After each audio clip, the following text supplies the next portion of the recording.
¿Sabes cuántos minutos hay en un día? 1440. ¿Sabes cuántas horas hay en una semana? 168. Para mí, es interesante que los ricos no puedan comprar más horas. Los científicos no pueden inventar nuevos minutos. Ni siquiera se puede ahorrar tiempo para gastarlo en otro día.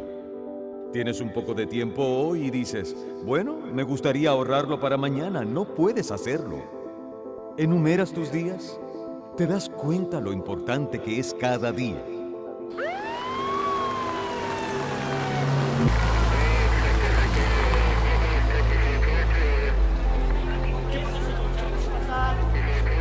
Nunca me voy a olvidar de ese momento. Fue algo tan inesperado. Además, yo no estaba preparado para hacer lo que me estaban pidiendo que hiciera. Y un día recibí una llamada y entonces me hicieron una propuesta. Era una propuesta enorme. Me habían dicho, tú vas a trabajar como actor. La verdad era como un sueño. Los productores estaban tomando un riesgo bien grande conmigo. No solo el canal era nuevo, era una novela nueva, pero también era un actor nuevo. Yo no había actuado y ellos estaban apostando todo en mí. Yo estaba en el momento preciso donde tenías que escoger o era todo o era nada. Y yo sabía que podría cambiar todo para mí.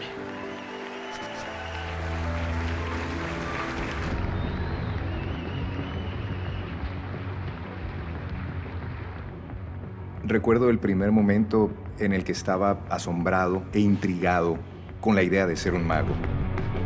Fue el momento en que supe que en realidad podría ser bueno en esto. Es la cosa más divertida del mundo para mí.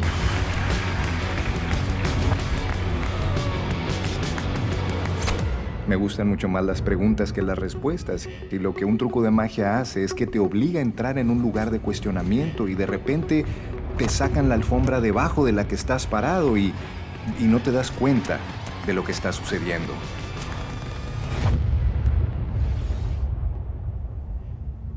Fue a los 9 años que por primera vez me escuché en un altoparlante. Fue algo un poco raro porque no estaba acostumbrada a escucharme tan ampliamente, pero le agarré como el gusto. Me di cuenta que en ese momento estaba haciendo lo que yo deseaba hacer para el resto de mi vida.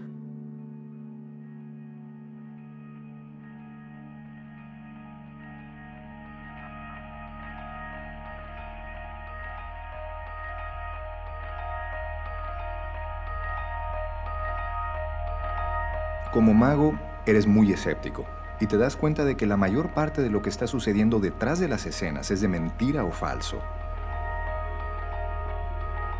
La idea de un Dios todopoderoso parece increíblemente tonta. Y cuando hablaba con la gente que va a la iglesia, pensaba que estaban siendo engañados por un simple truco de magia. Es como el mago de Oz, detrás de la cortina, controlándolo todo.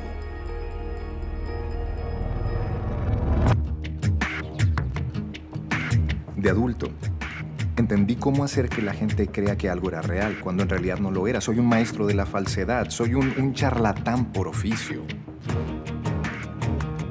Pero empecé a hacer la gran pregunta a Dios y le dije, Dios, si eres real, entonces necesito que me lleves detrás de la cortina, que me enseñes cómo funciona. Y necesito que hagas esto tan real para mí que no pueda ignorarlo.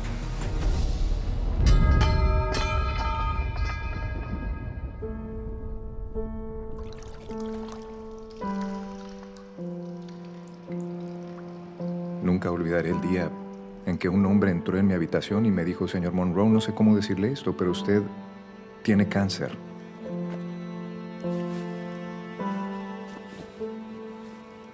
Le dije, ¿qué? Y él me miró y me dijo, señor Monroe, no podemos curarle su enfermedad.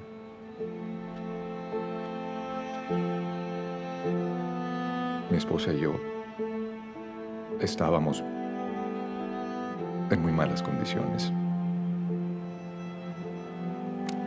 Dios, ¿dónde estás?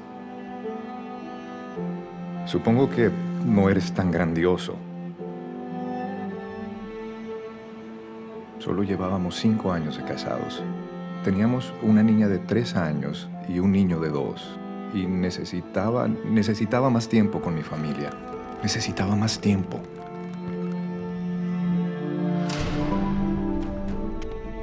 Francamente, con el éxito vino a mi vida puros problemas. Con la fama, lo que empecé a encontrar fue cómo cubrir todas aquellas cosas que eran deficiencias y huecos en mi vida y tratar de funcionar mejor en esa disfuncional manera de vivir. La fama empezó a alterar mi humildad, mi sencillez, y empezó a darme la fama cierto poder y control que yo creía que tenía todo aquí, y que si yo hacía pum, quiero eso, lo podía conseguir, porque de la noche a la mañana, de no tener nada, empecé a tener todo. Me trajeron para hacer una novela donde había unos hermanos gemelos, y uno de ellos estaba en un estado amnésico, y la doctora que le habían puesto a este hermano, que era la psiquiatra, era Mara. Así la conocí en un set, y después empezamos a enamorarnos y terminamos casados y compartiendo la misma familia. Eso era como el sueño para mí. Y cuando tuve todo eso, me di cuenta que no estaba contento. Me identifiqué en algunos momentos con la fama, con las posesiones, de tal manera que empezaba a ser el dinero mi Dios. Todo lo que pasaba detrás de mi vida que la gente no veía era fuerte. Pues pasaba 7, 8 meses fuera de mi casa, haciendo todo tipo de escenas, y eso empieza a afectar a la familia. Yo empecé a ser muy neurótico en mi casa. Empecé a tener poca paciencia con Mara, poca paciencia con mis hijos. Ya no quería volver a mi casa, y ellos ya no estarían cómodos, supongo, tampoco en estar aquí. Ese era el sueño de poder tener una esposa, una familia, una casa grande, un coche bonito. Y cuando tuve todo eso, me di cuenta que no estaba contento. Estaba odiando lo que debía amar y estaba amando lo que tenía que odiar. Hubo varios momentos en mi vida que me encontré sin sentido, en realidad, sin deseo de vivir. Nunca nadie me dijo que en esa carrera del éxito, cuando llegabas a la cima, no había nada. Por fuera te ves muy bien, pero por dentro estás en búsqueda de algo que todavía no has encontrado. Tiene que haber algo más en la vida. Hay mucho en mí de mi papá. Primeros recuerdos de él vienen como desde cuando tenía 2 años de edad. Incluso mucha de mi parte artística viene de él. Teníamos una familia feliz, pero al poco tiempo de yo haber nacido, mi papá comenzó a ser un alcohólico. Y cuando yo tenía 6 años y medio de edad, mi papá murió de cirrosis del hígado. Tener 6 años y medio y sufrir la muerte de mi papá fue tal vez una de las cosas más difíciles que tuve que vivir. Y aún más difícil fue cuando mi mamá volvió a encontrar el amor después del fallecimiento de mi papá. Y luego ajustarme a una nueva familia, comencé a ser definida dentro de mi corazón como huérfana, que iba guiada por el viento a donde la llevara. Ahí fue donde la música realmente jugó un papel muy importante. Se convirtió en mi refugio, en mi escape. Recuerdo que llegó un momento dado en donde me enamoré. Me enamoré de un joven que al tiempo rompió mi corazón. Y cuando vino esa ruptura de corazón, comenzaron a aflorar todos los sentimientos de orfandad, todos los sentimientos de pérdida. Y comencé a pensar si tan solo Dios hubiera intervenido y hubiera evitado la muerte de mi papá, tal vez yo no tendría que sufrir todo lo que he sufrido en mi vida. Tomé mucho coraje contra Dios. Andaba con personas que cuestionaban la existencia de Dios. Gente que tenían vicios que comenzaron a hacerme entrar en el vicio del alcohol. Lo que yo había jurado que nunca iba a hacer, eso estaba haciendo. La muerte se había convertido en parte de mi pensamiento diario. Millones de personas están pidiendo auxilio. ¿Qué puedo hacer para ser salvado de las presiones de la vida? Las presiones son tan grandes. Contamos con una gran tecnología que nos ahorra tiempo, pero tenemos menos tiempo que nunca. Las tensiones en el hogar, problemas en el trabajo, problemas de salud, pagar las cuentas. Queremos gritarle a la vida, queremos escapar de la vida. Adlai Stevenson una vez dijo, no son los días de tu vida, sino la vida en tus días lo que cuenta. Tienes tanto tiempo, ¿y para qué?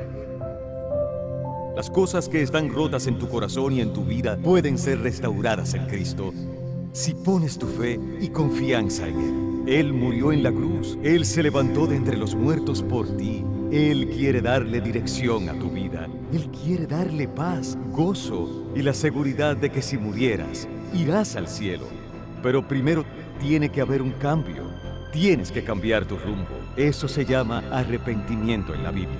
Arrepiéntete, arrepiéntete. Casi 20 años haciendo personajes protagónicos, siempre le encontré el sentido a los personajes, pero nunca le encontré el sentido a mi vida. Cuando estudiaba una novela, si había algo que no entendía del personaje, lo que tenía que hacer era preguntarle al creador. El creador de la novela, yo le llamaba y entonces le decía, ¿por qué tiene esta relación tan desagradable con su papá? Pero si tenía una duda de mi vida, ni siquiera sabía quién era el creador. No sabía a quién tenía que acudir para que me ayudara. Había un amigo que trabajaba en la misma novela que estaba yo y él estaba en el equipo de las luces y llevaba una camiseta que decía, solo un hombre puede hacer la diferencia. Pero en la espalda decía Jesús. Yo no sé qué pasó, pero llamó mucho mi atención y me acerqué y le dije, Claudio, ¿por qué un hombre solamente puede hacer la diferencia? ¿Qué hay con este Jesús? ¿Por qué no me hablas de Jesús? Y al día siguiente, él llegó con una Biblia en la mano y me estuvo hablando de Jesucristo. Yo le llamé a Mara y le dije, Mara, Claudio me trajo una Biblia. ¿Me acompañas a la iglesia? Y ese día fuimos los dos a la iglesia. Ese día de verdad tuvimos un encuentro con Jesús. Nuestra vida cambió así. Fue un cambio del blanco al negro, del negro al blanco. ¡Fum! De verdad es el milagro más grande que ha sucedido en nuestra vida. Pasé mucho tiempo perdido hasta que encontré que Jesucristo ha ido a la cruz para salvar mi vida de pecado y para poder ponerme en el lugar correcto. Él llenaba todo aquello que necesitaba ser llenado. Solamente Jesús puede llenar tu corazón. Señor Jesús, te damos gracias. Fue increíble. Solo Dios te puede redimir de esa manera. Solo Dios es el único que te puede dar identidad.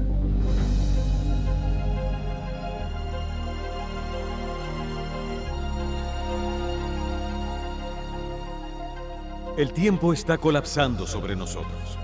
¿Cuánto tiempo tenemos? El salmista le pide al Señor, recuerda cuán breve es mi tiempo. Mis días son como la sombra que se va y estoy marchito como la hierba. Mas tú, oh Jehová, serás para siempre y tu recuerdo por todos los siglos. Piensa en ello, Dios permanece para siempre. Pero en este mundo somos como una sombra que está en declive. Todos estamos muriendo. Desde el momento en que naciste, empezaste a morir. ¿Cuánto tiempo tenemos?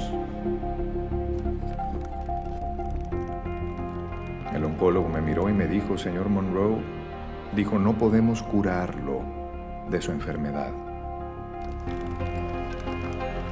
Sin embargo, hay algo que nos gustaría probar. Se llama un trasplante de médula ósea. El problema con su cuerpo es que los glóbulos blancos están haciendo malas copias de malas copias. Su cuerpo se engaña.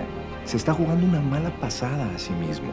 Así que lo que tenemos que hacer es destruir por completo su sistema, con la esperanza de poder encontrar a una persona en el mundo que su ADN coincida con el suyo lo suficiente como para hacer crecer un nuevo sistema inmunológico, un nuevo sistema de sangre desde cero.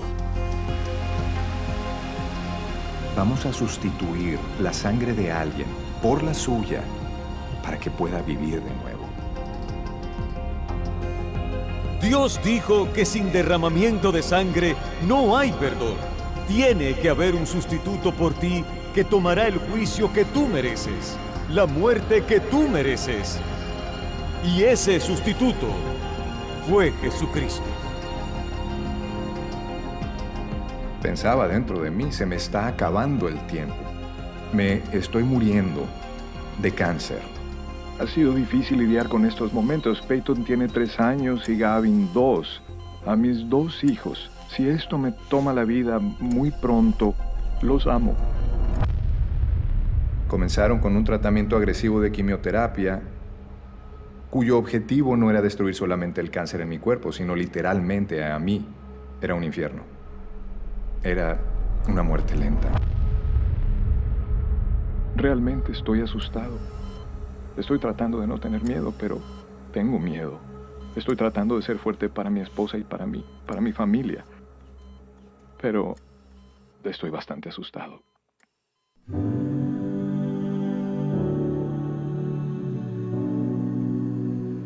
Estamos a la espera de saber del Programa Nacional de Donantes de Médula Ósea. 7 millones de personas actualmente están registradas en la base de datos. Y había un donante para mí, solo uno. Una chica que tenía 19 años. Dijeron, señor Monroe, el trasplante de médula ósea está previsto para el 23 de abril. Va a nacer de nuevo, dijeron. Va a ser como un bebé dentro del vientre nuevamente. Las enfermeras celebrarán su nuevo nacimiento en el hospital. Yo ya había oído eso antes en alguna de las iglesias que he asistido, pero literalmente iba a nacer de nuevo. Nunca voy a olvidar que el 23 de abril trajeron esta bolsa de sangre a mi habitación y todo el mundo estaba esperando en ese momento que mi cuerpo recibiría esa nueva vida, esa nueva sangre. Hoy estoy aquí, 100% completamente libre de cáncer. Y cuando hoy miran mi sangre, ven a una chica de 19 años. Ellos la ven el cromosoma XX. Me recuerda un versículo en Gálatas 2 que dice, ya no vivo yo, sino que es otra persona que vive dentro de mí. Y la vida que ahora vivo, la vivo en fe. Ella salvó mi vida. ¿En serio? Sí, ella salvó mi vida. Casi me muero de leucemia. Ella es mi donante de médula ósea. Ahí está.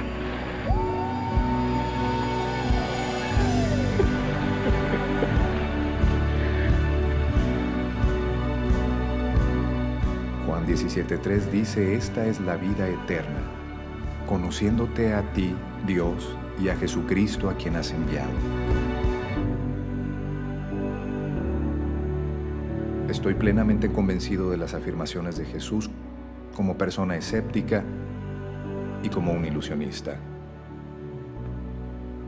Yo sé que el Dios del universo me ha traído detrás de la cortina como yo se lo pedí.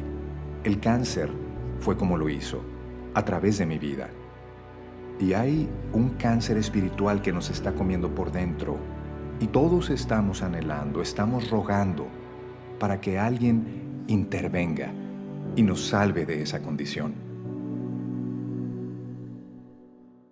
Dios mira tu corazón y Dios ve que tienes una enfermedad espiritual del corazón y que esa enfermedad espiritual se llama pecado. Y todos somos pecadores. Eso significa que hemos quebrantado las leyes de Dios, hemos desobedecido a Dios, nos hemos rebelado contra Dios y porque nos hemos rebelado vamos a tener que enfrentar un juicio. Oh sí, viene un juicio.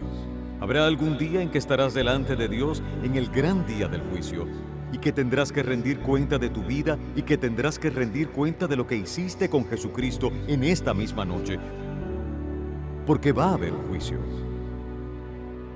Pero el juicio de Dios es también condicionado por su amor y su misericordia. Él está dispuesto a perdonarte esta noche, darte una oportunidad esta noche.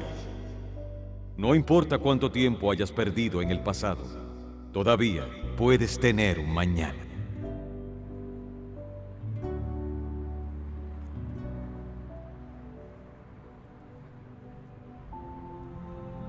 Mi meta era ser famosa, llenar mi orgullo y llenar el vacío con el aplauso de la gente. Me invitaron a ser parte de un evento cristiano en la isla de Puerto Rico. Y cuando entré por la puerta del ensayo me encontré con un ambiente que yo no había experimentado en mucho tiempo, desde mi niñez.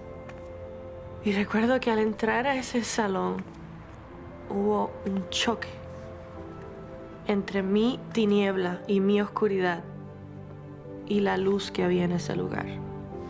Y comencé a temblar descontroladamente.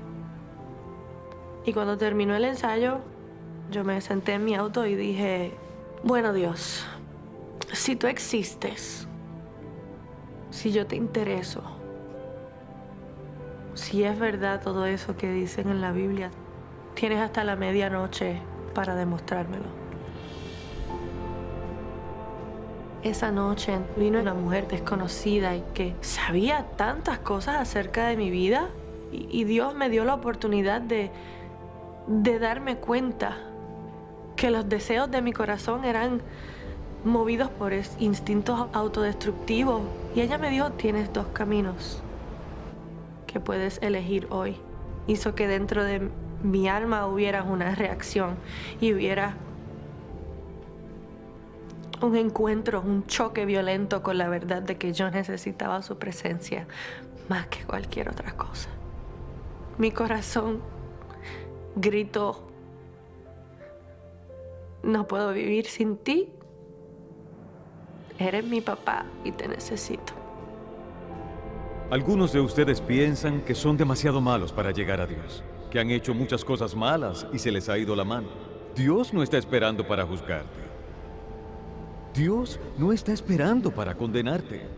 Dios te ama. Él envió a su Hijo a morir en la cruz por ti, para derramar su sangre por ti.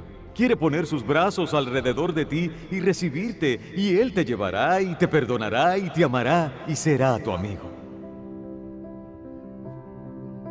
Si yo sufrí tanto por la muerte de mi papá,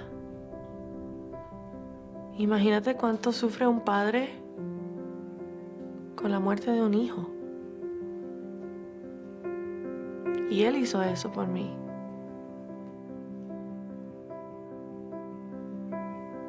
Envió a Jesús para que yo pudiera ser adoptada por la sangre de Él. Abba, Padre mío. En medio de la peor de mis circunstancias, iba a buscar la manera de captar mi atención. Que aunque yo tenía coraje cuando yo le abrí la puerta de mi corazón, Él entendía que mi necesidad por Él era mucho mayor de esa rebeldía. Gran Dios de gloria, fuerza y poder, los cielos y la tierra haces estremecer. Oh, aleluya, hosana al Rey, amable Redentor, siempre te adoraré. Abba, Padre mío. Él me ama y saber que ese Dios tan fuerte, tan majestuoso, es el Rey de toda la creación, pero aún así es mi papá. En Romanos el capítulo 6 dice, la paga del pecado es muerte, pero el regalo de Dios es vida eterna a través de Jesucristo nuestro Señor. En Pedro 1 dice, Él mismo en su cuerpo llevó al madero nuestros pecados para que muramos al pecado y vivamos para la justicia. Él se convirtió en pecado, piénsalo. Jesucristo, tan puro, tan maravilloso, la persona más grandiosa, la más santa que jamás haya existido, el Hijo del Dios viviente, se convirtió en pecado. Nunca había conocido el pecado y Él se hizo culpable en ese momento de adulterio. Se convirtió en culpable de mentir, de la idolatría. Se convirtió en culpable de todo lo feo y sucio que puedas imaginar, ya que fueron tus pecados derramados sobre Él. A través de Cristo podemos tener la relación más fundamental en la vida restaurada. Tú dirás, bueno, Billy, ¿qué tengo yo que hacer? En primer lugar, debes arrepentirte de tus pecados. El apóstol Pedro dijo, arrepiéntanse y conviértanse para que sus pecados sean borrados. Ahora, ¿qué significa el arrepentimiento? Arrepentimiento significa que te acercas a Dios y dices, Dios, perdóname, he pecado. Y todos somos culpables, cada uno de nosotros, todos los que hayamos nacido, somos culpables. ¿Te has arrepentido? ¿Estás seguro de ello? Esto significa que no solamente dices, Dios, perdóname. Significa que le pidas ayuda para alejarte de tus pecados, a cambiar tu forma de vida, para deshacerte de los viejos hábitos. Y entonces tienes que venir por fe, porque sin fe es imposible agradar a Dios. La palabra fe significa que confías plenamente. La Biblia dice en Romanos 4, al que no obra si no cree en aquel que justifica al malvado, su fe le es contada por justicia. Tengo que tener justicia para entrar en el cielo, y no tengo ninguna. Billy Graham es un pecador. No tengo ninguna justicia propia. Vengo en la justicia del Señor Jesucristo. Luego la Biblia dice, porque por gracia han sido salvos por medio de la fe, no por obras para que nadie se jacte. Si puedes obrar para llegar al cielo, te levantarás hacia el cielo y le contarás a todo el mundo, mira lo que hice, fui una buena persona, llegué aquí por mi cuenta. Pero no, solo llegas allí por Cristo.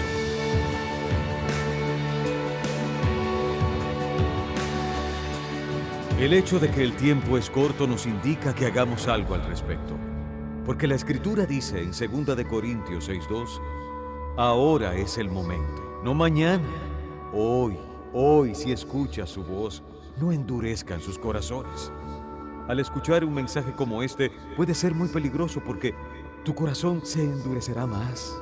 La próxima vez que escuches el Evangelio, tu corazón se endurecerá más y más y más. Ven a Cristo ahora. Si incluso hay un susurro en tu corazón que te dice que te acerques a Él, ven y di, Señor, me entrego a ti completamente. Quiero estar seguro de que estoy listo para encontrarme contigo. Ven a Él.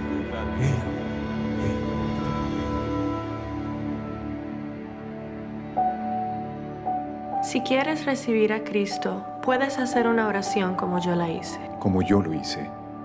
Como yo la hice. Mi Dios, soy una pecadora. Perdóname por mis pecados. Quiero apartarme de mis pecados. Yo sé que Jesucristo es tu Hijo. Creo que Jesús murió por mis pecados y que lo levantaste de la muerte a la vida. Deseo confiar en Jesucristo como mi Salvador y seguirle como mi Señor desde este momento. Jesús, pongo mi confianza en ti. Y te entrego toda mi vida. Por favor, ven a mi vida. Lléname con tu espíritu. Te lo pido en el nombre de Jesús. Amén. Amén. Amén.